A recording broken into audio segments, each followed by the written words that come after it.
Meşədən yığılan yabani otlar zəhərlənməyə səbəb olub. Hadisə ötən gecə Tovuzun Molla Ayrım kəndində baş verib. Sakinlərin meşədən yığılan pencərdən hazırlayıb yedikləri kətə ailə üzvlərinin bir neçə saatdan sonra narahat edib.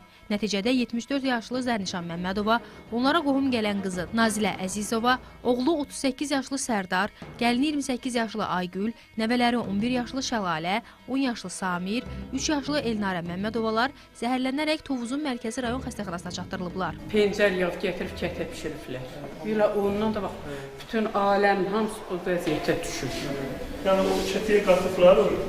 Hə, kətədə doğrayıblar ki, məsələn, çöl pencəridir. Uşaqların vəziyyəti normallaşsa da, yaşlı qadın reanimasiya, digərləri isə infeksiyon xəstəliklər şöbəsinə yerləşdiriliblər. Xəstəxanadan verilən məlumata görə 74 yaşlı Zərnişan Məmmədovanın vəziyyəti daha ağır qiymətləndirilir. Bunlarda intoksikasiya əlamətləri başlamış, yəni qusma, qarın ağrısı, belə hallar olmuş. Hazırda nənə 74 yaşında qadın ağır vəziyyətdə reanimasiya şöbəsindədir, ata-ana infeksiyon şöbədədir. Kənd sakinlərinin sözlərinə görə, yaz vaxtı dağlıq ərazidə bu bitkilər çıxdığından sakinlər onu dərib istifadə edirlər. Onlar ilk dəfə belə halla qarşılaşıblar.